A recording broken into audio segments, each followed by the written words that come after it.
এই রকম প্ল্যান অন্য কেউ নিতে পারে নাই, কিন্তু বিকল্প মুদ্রার জন্য সাদ্দাম হোসেন চেষ্টা করছিল, তাকে অ্যাটাক করে একেবারে মৃত্যু। তারপরে লিবিয়ার গাদ্দাফি চেষ্টা করছিল, সেও শেষ। এরপরে হচ্ছে যে ওটাকে কি বলে, ভেনেজুয়েলার যে রয়েছে এই যে হুগো চাভেজ, তাকে হচ্ছে ধরে নিয়ে চলে আসছে। কিন্তু ডেঞ্জারাস যে ব্যাপারটা সেটা হলো যে অন্য আগে যারা ছিল তাদের কারো কিন্তু এরকম হরমুজ প্রণালীর ক্যাপাসিটি ছিল না। তো হরমুজ প্রণালীর যে ক্যাপাসিটি, এই ক্যাপাসিটিটা কিন্তু শুধু ইরানের কন্ট্রোলে আছে। তার মানে আগের যে দেশগুলো ছিল তাদের নিজস্ব শুধু তেল ছিল, কিন্তু এরকম একটা যে 20-30% তেল যাতায়াতের একটা গোটা রুট কারো কন্ট্রোলে ছিল না, এইটা কিন্তু আছে ইরানের কন্ট্রোলে। এবং আমরা বুঝতে পারছি এই কন্ট্রোলটা ধরে রাখার জন্য কিন্তু সর্বোচ্চ সাপোর্ট ভিতরে ভিতরে হোক আর যেভাবে হোক চীন দেবে। কারণ তার মুদ্রা যদি বিশ্ববাজারে হচ্ছে যে কেনা বেচার একটা বড় মাধ্যম হয়, তাহলে তার মানে তার সুপার পাওয়ার হওয়ার যে মানসিকতা, যে ইচ্ছা, সেটা কিন্তু ইয়া হয়ে যাবে। এবং এইখানে হচ্ছে রাশিয়াও চাবে, কারণ রাশিয়া, চায়না, তারপরে ইরান এবং ভারতও চাবে যে শুধু আমেরিকার উপরে নির্ভরশীল হয়ে না থাকতে। এবং এমন একটা ডলার রিসাইক্লিং সিস্টেম আমেরিকা করলো যে সারা পৃথিবীতে সবার তেল দরকার, তেলের জন্য ডলার লাগবে, সেই ডলার আমেরিকার কাছ থেকে আসবে এবং সেইটার উপর ভিত্তি করে আমেরিকা সারা পৃথিবীতে রাজত্ব করে। এটা একদম মেইন পয়েন্ট। এখন ডলারের এই আধিপত্য ভাঙার জন্য ইরান এবার একটা কাজ করছে, যে এই যে হরমুজ প্রণালী দিয়ে যত রকমের হচ্ছে জিনিসপত্র, মানে এই ট্যাঙ্কার, জাহাজ, তেল, গ্যাস যা যাইতে চায়, এইটা কেউ যদি ইউয়ান, চীনের যে হচ্ছে যে ইউয়ান যে আছে, এই মুদ্রায় যদি কেউ পেমেন্ট করে তাকে যাইতে দিবে। এবং এটা দেখেন, এটা আমেরিকার জন্য এমন ডেঞ্জারাস, যদি এটা ইউয়ান, এটাকে মানে চীন আন্তর্জাতিকভাবে যাতে ইউয়ানে হচ্ছে এই যে তেল অন্য কেনাবেচা করা যায়, এই জন্য সে একটা নিজস্ব হচ্ছে মানে হচ্ছে পেমেন্ট সিস্টেমও তৈরি করছে সারা দুনিয়া ব্যাপী। এবং এটা যদি হয় খুব ভালো হবে, ডলারেরও অপশন থাকবে, ইউয়ানেরও অপশন থাকবে। দুইটা অপশন থাকলে দেখা যাবে যে দুইজনে মোটামুটি একটা ব্যালেন্সড অবস্থায় থাকবে। আর নাহলে শুধু একজনের কাছে যদি থাকে, তাহলে এইটা হয়, ধরা যাক আমেরিকা করলো কি, সুইফট সিস্টেম আছে তার, সে চাইলে যে কারো যদি চায় যে আমি এদের টাকাগুলো ফ্রিজ করে দিব, ধরা যাক যে একজনের $100 বিলিয়ন আমেরিকার হচ্ছে যে ওই ডলারে আছে, তা সে যদি বলে যে এই ডলারটা আমি হচ্ছে যে ফ্রিজ করে দিলাম, যে এই ডলার এখন হচ্ছে কাগজ, এটার কোনো দাম নেই। কারণ কি, যে ওইটাকে হচ্ছে যে ওই যে দেখেন না, রাশিয়ার অনেক টাকা তারা হচ্ছে ফ্রিজ করে দিয়েছে, বলছে ওই টাকার কোনো হচ্ছে আর লেনদেন করার বুদ্ধি নেই, ওইটা টাকা হচ্ছে পারবে না কেউ, ওটা কোনো কাজে হবে না, কারণ ওর হাতে ওই গোটাল সিস্টেমটা। কিন্তু যদি দুইটা প্যারালাল সিস্টেম দ্বারা, একটা হচ্ছে যে ডলার ইউয়ান, তাহলে যেটা হবে যে যদি ডলার খোঁচর মোচর করে ইউয়ানে মানুষ যাবে, ইউয়ান খোঁচর মোচর করলে ডলারে যাবে। আসসালামু আলাইকুম। ইরান এমন একটা কৌশল নিয়েছে যে হরমুজ প্রণালী দিয়ে যদি যে কেউ তাদের হচ্ছে যে ট্যাঙ্কার, জাহাজ পার করতে চায়, তাহলে একটা শর্ত আছে, সেটা হলো যে সে যদি ওই চায়নার যে মুদ্রা ইউয়ান, এইটাতে যদি হচ্ছে পেমেন্ট করে, মানে তেলটা কিনে, তাহলে ওই জাহাজটাকে সে, ওই ট্যাঙ্কারটাকে সে যাইতে দিবে।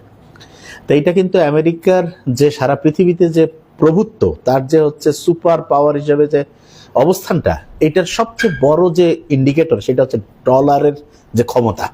এবং আমরা জানি যে এই সিস্টেমটার পিছনে একটা আমেরিকা মারাত্মক চাল চালছে। চালটা এরকম, দ্বিতীয় বিশ্বযুদ্ধ যখন শেষ হয়, হ্যাঁ, 44-45-এর দিকে, ওই 1944-45-এর দিকে আমেরিকা সবচেয়ে বেশি স্বর্ণ তার কাছে ছিল এবং অর্থনীতিও খুব স্ট্রং ছিল। তারা তখন একটা ইয়া করলো যে তোমাদের তো যুদ্ধে অনেক হচ্ছে ক্ষয়ক্ষতি হয়েছে, তার বিভিন্ন যে ওই যে কারেন্সি আছে, মুদ্রাগুলো আছে, এগুলো তো মান খুব কম বেশি হয়। তো এই জন্য আসো আমরা এমন একটা সিস্টেম করি যে সারা পৃথিবীতে যাতে সব মান মোটামুটি ঠিক থাকে, এই কারণে একটা ডলারকে হচ্ছে আইডিয়াল ধরে আমরা আগায় যাই। তো সবাই তখন বললো যে ডলারকে আমরা ধরবো, মানে আমাদের সিকিউরিটি কি। তখন আমেরিকা বললো যে ঠিক আছে, তোমরা প্রতি এক আউন্স মানে প্রায় 30-31 গ্রাম, মানে সহজ করে বললে প্রায় 3 ভরি, এক আউন্স মানে 3 ভরি স্বর্ণ, এক ভরিতে প্রায় 11 গ্রামের মতো হয়। তো এক আউন্স স্বর্ণের দাম ওই সময় 1944 সালে $35 করে দিয়েছে।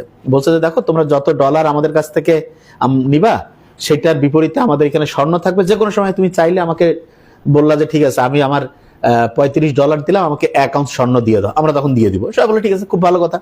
এবং বললো যে তোমাদের হচ্ছে যে ওই ইয়া যেটা আছে, ওইটা ঋণ টিন গুলো একটু অনেকটা আমরা মকুব করে দিব। সবাই তো মহা খুশি। 1944 সালে এরকম একটা চুক্তি হইলো, 44টা দেশ মিলে, সবাই মিলে বসে, এবং আস্তে আস্তে সারা পৃথিবীর সবাই হচ্ছে যে ডলারে হচ্ছে কেনা বেচা সবকিছু করতেছে। কারণ ডলারের হচ্ছে যে ওইটার মানে সিকিউরিটি হচ্ছে গোল্ড। এবং গোল্ডের একটা বৈশিষ্ট্য বলি, ধরা যাক একটা 6 তলা বিল্ডিং, লম্বায় 6 তলা, মানে দৈর্ঘ্য প্রস্থ উচ্চতা 6 তলা একটা বিল্ডিং, এইটার মধ্যে যতটুকু স্বর্ণ রাখা যাবে, সারা পৃথিবীর গোল্ড কিন্তু মোটামুটি এরকম। এখন অনেকের মাথায় প্রশ্ন আসতে, ভাই আরো যে নতুন স্বর্ণের খনি থেকে স্বর্ণ বের করি, স্বর্ণের খনি থেকে স্বর্ণ বের করতে গেলে যে খরচ হবে, সেই খরচ দেওয়ার পরে স্বর্ণের দাম মানে ওটা লাভজনক হবে না, এই জন্য স্বর্ণের খনি থেকে কেউ স্বর্ণ বিভাবে বের করে না। এখন পর্যন্ত সারা পৃথিবীতে একটা 6 তলা লম্বা দৈর্ঘ্য প্রস্থ উচ্চতার বিল্ডিং এ যতটুকু স্বর্ণ ঢুকে সেই পরিমাণ স্বর্ণ মানুষের হাতে আছে। এবং এই স্বর্ণের উপর ভিত্তি করেই কিন্তু সারা পৃথিবীতে ইসলামও বলছে স্বর্ণ রূপ এগুলোর উপর ভিত্তি করে যাতে সারা দুনিয়াতে বিনিময় প্রথাটা চালু থাকে। তাইলে হবে কি, সততার সাথে সবার অর্থের একটা ঠিক দাম থাকবে। কিন্তু মানুষ আমেরিকাকে বিশ্বাস করলো 44 সালে, 50 গেল, 60 গেল, 70 গেল, বাংলাদেশে যখন 71-এ যুদ্ধ শুরু হলো না, ওই সময় সম্ভবত রিচার্ড নিক্সন উনি বলল যে এখন ডলারের সাথে যে গোল্ডের যে সরাসরি কানেকশন, যে আমি $35 দিলে আমাকে 1 আউন্স গোল্ড দিয়ে দিবে, এটা এখন আর দিব না। সবাই বললো কেন, আপনি তো ওয়াদা আমাদের সাথে করছেন, এটা বলছে ওয়াদা করছে কিন্তু এখন আর এটা হবে না।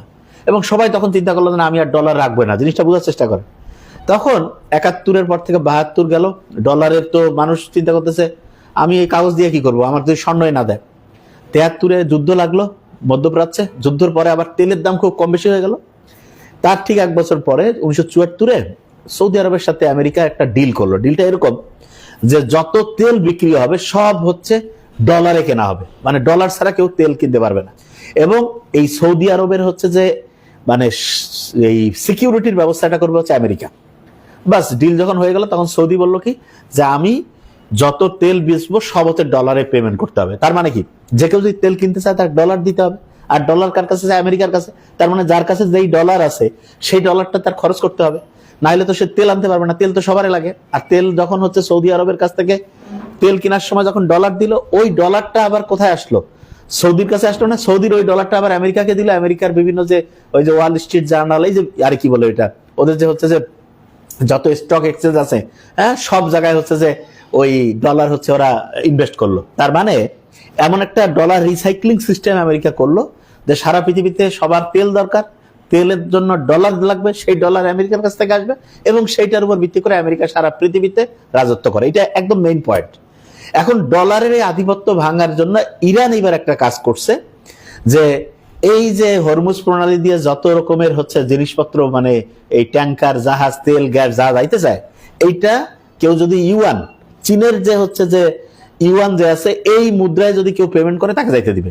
এবং এটা দেখেন, এটা আমেরিকার জন্য এমন ডেঞ্জারাস, যদি এটা ইউয়ান, এটাকে মানে চীন আন্তর্জাতিকভাবে যাতে ইউয়ানে এই যে তেল অন্য কেনাবেচা করা যায়, এই জন্য সে একটা নিজস্ব পেমেন্ট সিস্টেমও তৈরি করছে সারা দুনিয়া ব্যাপী। এবং এটা যদি হয় খুব ভালো হবে, কেন ডলারেরও অপশন থাকবে, ইউয়ানেরও অপশন থাকবে। দুইটা অপশন থাকলে দেখা যাবে যে দুইজনে মোটামুটি একটা ব্যালেন্সড অবস্থায় থাকবে।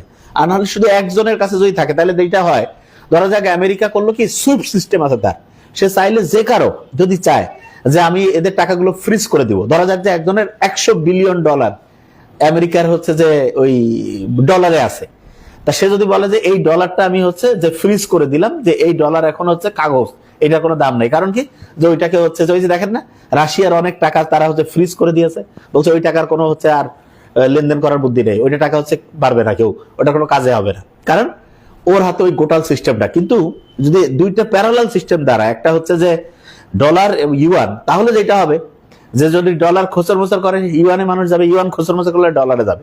এবং যখনই কম্পিটিশন হবে, মনোপলি যদি না থাকে, তখন কিন্তু সারা পৃথিবীতে স্বচ্ছতা হয়। এবং দেখেন, যে কোনো জায়গায় ব্যালেন্স রাখার জন্য আল্লাহর যে কথাকার কোন হিসাব, মানুষ আমেরিকায় যুদ্ধ লাগায়, এখন সবচেয়ে বড় ক্ষতিটা আমেরিকার যেটা হবে, এটা কেউ যদি ঠান্ডা মাথায় ইকোনমি বুঝে তাহলে বুঝতে পারবে, যে ডলারের যে আধিপত্য, এইটার প্যারালালি যদি জাস্ট যে ইউয়ান মানে 20, 30, 40% যদি দাঁড়ায় যাইতে পারে, তাহলে কিন্তু সারা পৃথিবীতে অনৈতিক বা অনিয়ম, হ্যাঁ, অন্যায্য কাজগুলো যেগুলো আমেরিকা করে, এগুলো অতটা করতে পারবে না। তো এটা একটা মারাত্মক ব্যাপার। এখানে একটা জিনিস বলে রাখি, সাধারণত ডলারের বিরুদ্ধে মানে এরকম এইরকম প্ল্যান অন্য কেউ নিতে পারে নাই, কিন্তু বিকল্প মুদ্রার জন্য সাদ্দাম হোসেন চেষ্টা করছিল, তাকে অ্যাটাক করে একেবারে মৃত্যু। তারপরে লিবিয়ার গাদ্দাফি চেষ্টা করছিল, সেও শেষ। এরপরে যে ওটাকে কি বলে, ভেনেজুয়েলার যে রয়েছে এই যে হুগো চাভেজ, তাকে ধরে নিয়ে চলে আসছে। কিন্তু ডেঞ্জারাস যে ব্যাপারটা, সেটা হলো যে অন্য আগে যারা ছিল তাদের কারো কিন্তু এরকম হরমুজ প্রণালীর ক্যাপাসিটি ছিল না। তো হরমুজ প্রণালীর যে ক্যাপাসিটি, এই ক্যাপাসিটিটা কিন্তু শুধু ইরানের কন্ট্রোলে আছে। তার মানে আগের যে দেশগুলো ছিল তাদের নিজস্ব শুধু তেল ছিল, কিন্তু এরকম একটা যে 20-30% তেল যাতায়াতের একটা গোটা রুট কারো কন্ট্রোলে ছিল না, এইটা কিন্তু আছে ইরানের কন্ট্রোলে। এবং আমরা বুঝতে পারছি এই কন্ট্রোলটা ধরে রাখার জন্য কিন্তু সর্বোচ্চ সাপোর্ট ভিতরে ভিতরে হোক আর যেভাবে হোক চীন দেবে। কারণ তার মুদ্রা যদি বিশ্ববাজারে হচ্ছে যে কেনা বেচার একটা বড় মাধ্যম হয়, তাহলে তার মানে তার সুপার পাওয়ার হওয়ার যে মানসিকতা, যে ইচ্ছা, সেটা কিন্তু হয়ে যাবে। এবং এইখানে হচ্ছে রাশিয়াও চাবে, কারণ রাশিয়া, চায়না, তারপরে ইরান এবং ভারতও চাবে যে শুধু আমেরিকার উপরে নির্ভরশীল হয়ে না থাকতে। এবং আমার মনে হয় বেশিরভাগ দেশে ভিতরে ভিতরে চাবে যে আমার একটা বিকল্প থাক। যেমন কারেন্ট চলে গেলে আইপিএস থাকে না, এরকম করে একটা বিকল্প থাকলে এক জায়গাতে আমার টাকা সব না রেখে, ওয়ারেন বাফেটের সেই উক্তিটা তো আমরা জানি, সব ডিম এক জায়গায় না রাখা, সব মানে একটা ব্যবসাতে বিনিয়োগ না করা ভালো, হঠাৎ করে লস হয়ে গেলে সব শেষ। তো এই জিনিসটা হতে পারে আমার মনে হয় ইনশাআল্লাহ। হ্যাঁ, এইটা আমার মনে হয় যে আল্লাহ যদি চায়, এই বিকল্প যে হচ্ছে ইউয়ান, মানে পেট্রো ডলারের যারা পেট্রো ইউয়ান, এই সিস্টেমটা যদি চালু হয়ে যায়, তাহলে আমেরিকার যে আধিপত্যবাদ, সাম্রাজ্যবাদ, এইটার একটা বিশাল লাগাম টানা হয়ে যাবে। এবং এই জন্য ইরানের কাছে সারা পৃথিবীর মানুষকে হচ্ছে যে মানে এটা হচ্ছে একটা থ্যাংক ইউ জানানোই উচিত। তা আমরা দোয়া করি যে ইরান যে মানে অন্যায়ের শিকার হয়ে যে মজলুম হয়ে যে সে যে লড়াইটা চালাচ্ছে, এই লড়াইয়ে যাতে সে সফল হয় এবং সারা পৃথিবীর প্রত্যেক বিবেকবান মানুষ যার সামান্যতম হচ্ছে জ্ঞান বিবেক আছে, সে কিন্তু ইরানের পক্ষে দাঁড়াবে। মুসলমান বলে এই জন্য না, ইরানের পক্ষে দাঁড়াবে কারণ সে মজলুম। এবং আমি আবার বলি বারবার, কেউ যদি এখানে শিয়া সুন্নি, মুসলিম মুসলিম না এইটা বলে যদি ঘোলা পানিতে মাছ শিকারের চেষ্টা করে, বুঝবেন যে নিয়ত খারাপ, মূর্খ।